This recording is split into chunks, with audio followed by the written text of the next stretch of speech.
Hello everyone, कैसे हैं आप सब। एक बार पुनः शिव कोचिंग क्लासेस पर स्वागत है। उम्मीद करता हूं आप सब अच्छे होंगे, मस्त होंगे, बेहतर होंगे, आपकी पढ़ाई भी बेहतर चल रही होगी।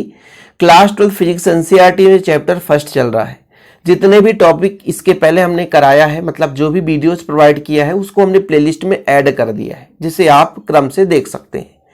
इसके पहले हमने गाउस का प्रमेय कराया था बच्चों, आप लोगों ने देखा होगा उम्मीद करता हूं। फिर गाउस के नियम से कूलाम के नियम की स्थापना हो गई। आज हम पढ़ेंगे गाउस के प्रमेय के अनुप्रयोग के बारे में, जिसमें पहला अनुप्रयोग है कि हमारे पास अनंत लंबाई के सीधे आवेशित तार है, मतलब एक हमारे पास आवेशित चालक तार है, जिसके कारण विद्युत क्षेत्र कितना होता है, उसके चारों ओर विद्युत क्षेत्र कितना जनरेट हो सकता है, या उस चालक तार के कारण तीव्रता कितनी होगी, इस पर हम चर्चा करेंगे। फिलहाल इसके पहले जो भी वीडियोज है यदि बच्चों आप लोग नहीं देखे होंगे तो हो सकता है यहाँ पर कॉन्सेप्ट आपका क्लियर ना हो पाए, इसलिए मैं कहता हूं कि क्रम से आप देखते हैं। तो जैसे यहाँ पर आपका एक चालक तार है, मतलब रेखा के जैसे है, तो रेखीय आवेश यानी एक चालक तार पर आवेश का वितरण हो रहा है, तो रैखिक आवेश वितरण होगा। जब हम एक चालक तार पर आवेश का वितरण करते हैं, क्योंकि बोला है ना आवेशित तार के कारण, मतलब आवेश है तार पर, तो एक चालक तार पर एक रैखिक आवेश वितरण हो रहा है। और जब उसके हम रैखिक आवेश घनत्व की बात करते हैं कि एकांक लंबाई पर उपस्थित आवेश की मात्रा को रैखिक आवेश घनत्व कहते हैं। यानी प्रति एकांक लंबाई पर यदि आवेश को हम बोलेंगे तो लैम्डा से दर्शाते हैं, जिसे रैखिक आवेश घनत्व के नाम से जानते हैं। तो ये पहले का कॉन्सेप्ट है, हो सकता है आप लोगों ने पढ़ा होगा। हालांकि ये गाउस के प्रमेय का अनुप्रयोग है, इसलिए बच्चों एक चालक तार को हम लेकर चलेंगे तो तीव्रता निकालना कठिन है, इसलिए उसके चारों एक बंद पृष्ठ की कल्पना कर लेते हैं कि हमारे पास एक यहाँ पे कैपिटल एल लंबाई का एक चालक तार है। हम अनंत लंबाई क्वेश्चन रहता है, लेकिन कैपिटल एल लंबाई हम मानकर चलते हैं, ठीक है। कैपिटल एल लंबाई का एक चालक तार है, इससे आर त्रिज्या का, देखिए चारों ओर एक बेलन का हम क्या कर लेते हैं, एक बंद पृष्ठ की कल्पना कर लेते हैं। अब ये बंद पृष्ठ की कल्पना क्यों कर रहे हैं, क्योंकि गाउस के प्रमेय का अनुप्रयोग पढ़ रहे हैं, और गाउस का प्रमेय केवल और केवल बंद पृष्ठ के लिए ही लागू होता है, इसलिए हम इसको चारों ओर एक बंद पृष्ठ यानी बेलन की कल्पना करते हैं। यदि बेलन की कल्पना ना करें बच्चों तो फिर गाउस का प्रमेय यहाँ पे नहीं लग सकता, और गाउस का प्रमेय लगाना ही होगा, इसलिए यहाँ पे एक बंद पृष्ठ की कल्पना हम करते हैं। फिलहाल हमारे पास एक चालक तार है, उसके चारों ओर एक बेलन की हम कल्पना कर रहे हैं, लेकिन बेलन की लंबाई अलग है बच्चों। ये चालक तार की लंबाई अलग है और बेलन की लंबाई अलग है, इसलिए बेलन की लंबाई हम मान के चलते हैं यहाँ से यहाँ तक। थोड़ा सा यहाँ से यहाँ तक मैं बना दूं ताकि आप लोगों को समझने में आसान हो जाए कि बेलन की लंबाई जो है स्मॉल एल है। इस चालक तार की लंबाई कैपिटल एल हमने मान रखी है, लेकिन इसके चारों ओर आर त्रिज्या का एक बेलन हमने बनाया, तो बेलन की जो लंबाई स्मॉल एल है, ये हम अपने आप में कल्पना करते हैं। और जब बेलन बनाते हैं बच्चों तो 3 पृष्ठ बनता है, ठीक है, 3 पृष्ठ बनता है। जब बेलन बनाते हैं तो एक पृष्ठ ऊपर हो जाता है, एक पृष्ठ नीचे, और इसके एक चारों ओर, जैसे आप लोटा ले लो, घर में आपके लोटा होगा तो लोटा के 3 पृष्ठ बनेगा लोटा में, मतलब एक ऊपर वाला जो वृत्तीय पृष्ठ होगा, सही है, और एक नीचे वाला पृष्ठ, और एक आपका जो गोलाकार पृष्ठ होगा, ठीक है बच्चों। ये चीज आप लोगों को समझ में आया होगा। जैसे मैं एक एग्जांपल लेके चलता हूं थोड़ा सा, जैसे पेन ही आप देख लो, यहाँ पे पेन का मतलब ये ऊपरी वाला भाग है बच्चों, ढक्कन जिसे बोलते हैं। तो एक ये बेलनाकार भाग, और ये बेलन के आकार का है, तो इसका एक वृत्तीय और ये दूसरा वृत्तीय भाग, और ये वक्र पृष्ठ। तो इस बेलन के 3 पृष्ठ होते हैं, तो कोई भी बेलन होगा उसमें 3 पृष्ठ होगा बच्चों। एक आपका S1 ये समतल वृत्तीय पृष्ठ ऊपर की ओर, S2 है ये बेलन का वक्र पृष्ठ है ना, और ये S3 है नीचे की ओर जो आपका समतल पृष्ठ वृत्तीय पृष्ठ कहलाएगा, और ये ऊपर वाला और नीचे वाला दोनों समान होगा, क्योंकि बेलन की हम कल्पना कर रहे हैं। बेलन में ऊपर भी वृत्त होगा नीचे भी। आप इसकी बात करें, जैसे आप देख लीजिए, इसकी बात करें, ये बेलन है, ठीक है, ये आपका वृत्ताकार भाग है ऊपर वाला भाग, इधर भी वृत्ताकार भाग, दोनों बराबर है और एक दूसरे के विपरीत है, लेकिन ये चारों ओर इसका वक्र पृष्ठ कहलाएगा। ये बेलनाकार भाग का चारों ओर, जैसे इसी के ले लो भैया, ये आपका पेन है, ठीक है, तो ये बेलनाकार भाग, इधर भी जब इसको हम पैक करेंगे तो ये भी आपका वृत्ताकार पृष्ठ होता है, इधर भी वृत्ताकार, इधर भी, और ये आपका वक्र पृष्ठ होता है। तो ये चीजें होती है। तो हम एक बंद पृष्ठ की कल्पना क्यों करते हैं, क्योंकि गाउस के प्रमेय का अनुप्रयोग पढ़ रहे हैं और गाउस का प्रमेय लगाएंगे, तो हम यहाँ पर एक बंद पृष्ठ की कल्पना करते हैं। ठीक बच्चों, स्टेप बाय स्टेप समझ में आया, थोड़ा बहुत कुछ तो समझे आप लोग कि माना हमारे पास एक क्या है, एक कैपिटल लंबाई का चालक तार है, ठीक है, जिसमें आवेश का वितरण हो रहा है, तब इस पे रैखिक आवेश घनत्व की बात करेंगे तो लैम्डा होगा। ऐसा क्यों होगा? क्योंकि एकांक लंबाई पर उपस्थित आवेश रैखिक आवेश घनत्व कहलाता है। पृष्ठीय आवेश घनत्व कब कहलाता है? जब आवेश का वितरण पृष्ठ पर होता है। तो एकांक क्षेत्रफल पर उपस्थित आवेश की मात्रा पृष्ठीय आवेश घनत्व कहलाता है, और एकांक आयतन पर उपस्थित आवेश घनत्व आयतन आवेश घनत्व कहलाता है। यहाँ पर एक कैपिटल एल लंबाई का आवेशित चालक तार है जिसपे रैखिक आवेश घनत्व लैम्डा होगा। मतलब इसमें आर त्रिज्या लेकर के हम इसके चारों ओर क्या करते हैं बच्चों? बेलनाकार बंद वक्र की कल्पना करते हैं, यानी एक बेलनाकार पृष्ठ की कल्पना करते हैं जो कि गाउसी पृष्ठ की भांति कार्य करता है। अब मान के चलता हूं चालक से आर दूरी पर, ये इसी आर त्रिज्या का हमने जो बेलन माना है, आर दूरी पर ही एक बिंदु P है।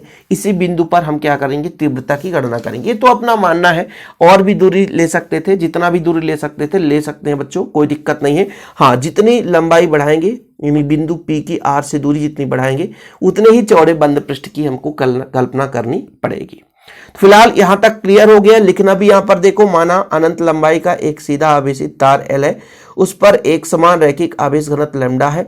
आर दूरी पर एक बिंदु P है, आर दूरी पर एक बिंदु P है जिस पर तीव्रता ज्ञात करनी है। चालक के चारों ओर L लंबाई, ये जो स्मॉल l है, L लंबाई तथा R त्रिज्या का एक बेलन बनाते हैं। अब जब बेलन बनाते हैं बच्चों तो इसमें 3 पृष्ठ होते हैं, एक S1 समतल वृत्तीय पृष्ठ, एक S2 ये आपका बेलन का वक्र पृष्ठ, और आपका S3 जो आपका बेलन का समतल पृष्ठ होगा, नीचे वृत्तीय भाग। ठीक है, तो 3 पृष्ठ हो गया आपका। अब इन तीनों पृष्ठों से हमें क्या निकालना पड़ेगा? वैद्युत फ्लक्स। आप कहोगे सर वैद्युत फ्लक्स क्यों निकाल रहे हैं? क्या बिना वैद्युत फ्लक्स का काम नहीं होगा? तो बच्चों गाउस का प्रमेय हमको लगाना है, अनुप्रयोग पढ़ रहे हैं। गाउस का प्रमेय कहता है कि phi equal Q upon epsilon naught, ये होता है। तो हमें वैद्युत फ्लक्स निकालना पड़ेगा। तो कहीं ना कहीं ये चीज तो क्लियर समझो कि आपका पृष्ठ है, इसमें भी वैद्युत फ्लक्स होगा, इसमें भी वैद्युत फ्लक्स होगा, और ये जो बेलनाकार पृष्ठ है इसमें भी वैद्युत फ्लक्स होगा। अब यहां पर 2 चीजें आपको ध्यान में रखना होगा कि भाई साहब तीव्रता किधर है, और किसी भी पृष्ठ से हम जब वैद्युत फ्लक्स की गणना करते हैं तो उस पृष्ठ का एरिया वेक्टर यानी क्षेत्र सदिश कैसे है। अभी आपको थोड़ा सा समय लगेगा, लेकिन मैं गारंटेड कहता हूं कि आपको समझ में आ जाएगा, लेकिन फिलहाल मुझे थोड़ा सा समय देंगे। जैसे मैं बात करता हूं, सबसे पहले S1 पृष्ठ की बात करता हूं। S1 पृष्ठ, जैसे मैं एक छोटा सा बेलन बनाता हूं, यहां पे एक छोटा सा बेलन बनाता हूं बच्चों, ये बेलन है, ठीक। इसमें 3 पृष्ठ है, इसमें 3 पृष्ठ है। एक तो आपका ये S1 माना आपने, दूसरा आपका S2 और तीसरा आपका S3। अब आवेश का वितरण जो है, इसके बीचों बीच एक चालक तार है, इसके बीचों बीच एक चालक तार है, ठीक है। अब चालक तार है तो मतलब यहां पर प्लस Q आवेश है, चालक तार आवेशित है, तो इससे जो विद्युत क्षेत्र रेखाएं बाहर की ओर चलेंगी, विद्युत क्षेत्र रेखाएं बाहर की ओर चलेंगी, ये ऐसे चलेंगी, ठीक है। विद्युत क्षेत्र रेखाओं की दिशा ऐसी होगी, ठीक है, ये होगी। अब विद्युत क्षेत्र रेखा यानी विद्युत क्षेत्र की दिशा हमें मालूम है, लेकिन एरिया वेक्टर भी ध्यान देना पड़ेगा। तो ये जो आपका वक्र पृष्ठ है, इसके लंबवत एरिया वेक्टर होगा, इसका एरिया वेक्टर इधर होगा। इसका लंबवत भाग कहां? ऊपर की ओर होगा, तो इसका एरिया वेक्टर ऊपर होगा। इसका लंबवत वाला भाग कहां? नीचे की ओर होगा, तो इसका एरिया वेक्टर नीचे होगा। थोड़ा ध्यान देना है, क्योंकि बहुत यहां पर डीप वाली बात हो जाती है, इसी को लोग नहीं समझते हैं। तो बच्चों यहां पर जो एरिया वेक्टर है किसी भी क्षेत्र का क्षेत्र सदिश होता है। जैसे मैंने कहा कि यहां पर एक बिंदु है P है, इस पे एक अल्पांश की कल्पना कर ली, तो इसका एरिया वेक्टर लंबवत बाहर की ओर होगा। जैसे ये आपका पेन है, पेन के इस बिंदु पर मैं बात करूं, इसका एरिया वेक्टर तो लंबवत ऊपर की ओर होगा बच्चों। कहां होगा? लंबवत ऊपर की ओर होगा, ध्यान रखना, लंबवत ऊपर की ओर। यहां पर मैं बात करूं, इसका एरिया वेक्टर तो लंबवत इधर होगा, इस दिशा पे तो लंबवत बाहर की ओर होगा, यहां पे लंबवत बाहर की ओर। तो ऐसे ही जब ये आपका वृत्ताकार भाग है तो यहां पर लंबवत बाहर की ओर होगा, ठीक है। एरिया वेक्टर की बात करता हूं, इस पृष्ठ पर भी लंबवत बाहर की ओर एक एरिया वेक्टर होगा, क्षेत्र सदिश। यहां पर भी जो आपका एरिया वेक्टर होगा लंबवत बाहर की ओर होगा, और यहां पर विद्युत क्षेत्र की दिशा ये देख सकते हैं। तो यहां पर एरिया वेक्टर भी इसी दिशा में, विद्युत क्षेत्र भी इसी दिशा में, तो थीटा बराबर 0 डिग्री हो गया। लेकिन यहां पर बच्चों ये आपका विद्युत क्षेत्र, एरिया वेक्टर ऊपर, तो यहां पर थीटा बराबर 90 डिग्री। मतलब इस पृष्ठ के लिए कोण जो है यानी क्षेत्र सदिश और आपका जो तीव्रता है, इन दोनों के बीच यानी विद्युत क्षेत्र रेखा है, तीव्रता की दिशा इनके बीच 90 डिग्री। ऐसे नीचे देखें, विद्युत क्षेत्र की दिशा इधर है बच्चों, है ना, लेकिन इस पृष्ठ की दिशा लंबवत नीचे की ओर होगा, तो यहां पर थीटा बराबर कितना होगा 90 डिग्री। ये कोण पर हम निकालेंगे वैद्युत फ्लक्स, तो फिर आपको वहां पे डाउट नहीं होना चाहिए। फिलहाल इतना क्लियर हो गया कि 3 पृष्ठ तो हो गया, S1, S2 और S3। ठीक बच्चों, अब ये वैद्युत फ्लक्स निकालने का तरीका क्या है? वैद्युत फ्लक्स निकालने का तरीका क्या है? एक बंद पृष्ठ होगा, जैसे मैं कह देता कि S1 के कारण वैद्युत फ्लक्स, S1 के कारण वैद्युत फ्लक्स, है ना, या S1 पृष्ठ में वैद्युत फ्लक्स कितना होगा? वैद्युत फ्लक्स का फार्मूला क्या होता है कि एक बंद पृष्ठ के लिए, इसलिए यह बंद पृष्ठ लगा देते हैं, और समाकलित रूप होता है E डॉट ds का, ये फॉर्मेट होता है। ठीक है, और जब E डॉट ds हटता है तो होता है बच्चों, यहां पर देखिएगा E ds cos theta, E ds cos theta. लेकिन यहां पर विद्युत क्षेत्र की दिशा इधर है और इस वाले भाग का क्षेत्र सदिश ऊपर होगा तो 90 डिग्री होगा, इसलिए बच्चों यहां पर पूरा का पूरा फ्लक्स क्या हो जाएगा? 0 हो जाएगा। बताओ सही कह रहा हूं कि नहीं, क्या गलत कह रहा हूं बच्चों? कि इस पृष्ठ पर बात करें तो इसका एरिया वेक्टर लंबवत ऊपर की ओर होगा और विद्युत क्षेत्र की दिशा इस दिशा में, तो दोनों के बीच 90 डिग्री कोण बनेगा, यानी विद्युत क्षेत्र और एरिया वेक्टर के बीच 90 डिग्री कोण बनेगा। जब 90 डिग्री कोण बनेगा तो यहां पर E ds cos 90 हो जाएगा और cos 90 का मान 0 होता है। अब मैं जब बात करता बच्चों S3 की बात करता हूं तो S3 में भी इसी प्रकार आएगा, S3 में इसी प्रकार आएगा। जैसे मैं कहता S3 में कहता तो यहां पर भी आप कहते कि सर E डॉट ds ही निकालते, तो इसमें फॉर्मेट क्या होता? E ds cos 90 हो जाता और cos 90 का मान 0, तो 0 हो जाता। क्यों? क्योंकि ये जो नीचे वाला भाग है ना, यहां भी विद्युत क्षेत्र की दिशा इधर है लेकिन एरिया वेक्टर लंबवत नीचे की ओर होगा। मैंने बताया ना, किसी भी पृष्ठ का जब आप एरिया वेक्टर निकालो किसी भी सतह का, तो लंबवत आप बाहर की ओर निकाल दो, वो आपका एरिया वेक्टर हो जाएगा। तो ये S1 और S3 दोनों पर वैद्युत फ्लक्स शून्य होगा। क्यों? क्योंकि भाई साहब यहां पर जो आपका एरिया वेक्टर ऊपर होगा और विद्युत क्षेत्र इधर होगी, तो बीच कोण 90 डिग्री और cos 90 का मान 0 हो जाता है। केवल और केवल जो वैद्युत फ्लक्स निकलेगा बच्चों S2 के पृष्ठ के लिए, यानी S2 पृष्ठ से गुजरने वाला संपूर्ण वैद्युत फ्लक्स, तो यहां पर क्या हो जाएगा देखिएगा, S2 पृष्ठ से कुल वैद्युत फ्लक्स सिर्फ आपको समझा रहा हूं, लिखने का तरीका कैसे लिखना। देखिए मैंने क्या कहा, E डॉट ds यही होता है ना, होता है कि नहीं होता? जब तोड़ते हैं बच्चों तो क्या हो जाएगा? E ds cos थीटा, और cos थीटा के जगह cos 0 डिग्री, और cos 0 का मान कितना होता है? 1, तो आगे E ds हो गया। लेकिन बच्चों ये आपका मान लीजिए फाई E है, ठीक है, S के लिए तो आप S भी लिख सकते हो बेस में, S2 के लिए S2 S3 जो भी लिखना है। अब यहां पर आप लो E बाहर, तो ds हो गया। ये क्या है जानते हो? ये वक्र पृष्ठ है बेलन का, और बेलन का वक्र पृष्ठ होता है बच्चों 2 पाई RL। क्या होता है? 2 पाई RL। तो ये हो जाएगा आपके S2 पृष्ठ के लिए। मतलब S1 पृष्ठ से S1 जो पृष्ठ है इससे वैद्युत फ्लक्स बिल्कुल 0 होगा, S3 पृष्ठ होगा इससे वैद्युत फ्लक्स बिल्कुल 0 होगा। केवल और केवल वैद्युत फ्लक्स हो रहा है तो वो S2 के कारण हो रहा है। 3 कंडीशन समझ में आया? तो यहां पर देखो, समतल वृत्तीय पृष्ठ S1 से गुजरने वाला संपूर्ण वैद्युत flux E dot ds cos 90, और cos 90 मतलब 0, तो खत्म कहानी। इसी प्रकार S3 पृष्ठ से गुजरने वाला संपूर्ण वैद्युत फ्लक्स 0 होगा, वो आपने समझ लिया, कोण 90 डिग्री। इसलिए केवल S2 से गुजरने वाला वैद्युत फ्लक्स निकालेंगे तो E डॉट ds, इसको तोड़ते हैं बच्चों, ये A डॉट b है, सदिशों का अदिश गुणनफल। जब टूटता है तो AB cos theta, cos 0 degree हो गया, cos 0 का मान 1 हो गया, E ds हो गया। अब ये ds जो है एक अल्पांश की बात की जा रही है, एक अल्प पृष्ठ की बात की जाती है। ds का मतलब ये है पूरे पृष्ठ की बात नहीं करते हैं, ds एक छोटा सा पृष्ठ होता है। जैसे मान लो ये आपका बेलन है, पूरा का पूरा एक छोटा सा पृष्ठ है ds, लेकिन पूरा पृष्ठ निकालेंगे तो ये वक्र पृष्ठ कहलाता है। और बच्चों बेलन का वक्र पृष्ठ होता है 2 पाई RL, तो यहां पर ds की जगह 2 पाई RL कर दिए। अब ये चीज हुआ कि बेलन के 3 भाग थे और तीनों भाग को जोड़ देंगे तो टोटल फ्लक्स आ जाएगा कि बेलनाकार भाग से कुल कितना फ्लक्स निकल कर आया। तो आपका S1 का 0, S3 का 0, केवल S2 का निकल कर आया E इंटू 2 पाई RL।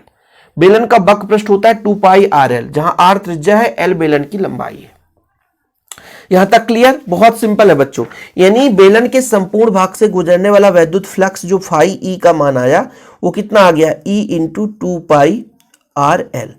अब आपने गाउस का प्रमेय पढ़ा है, गाउस के प्रमेय से, गाउस के प्रमेय से, गाउस का प्रमेय क्या कहता है? Phi E equal Q upon epsilon naught. दोनों को तुलना कर दो, दोनों को तुलना कर दो, आप इन दोनों को तुलना कर दो तो कितना हो जाएगा? ई into 2 pi R L equal Q upon epsilon not.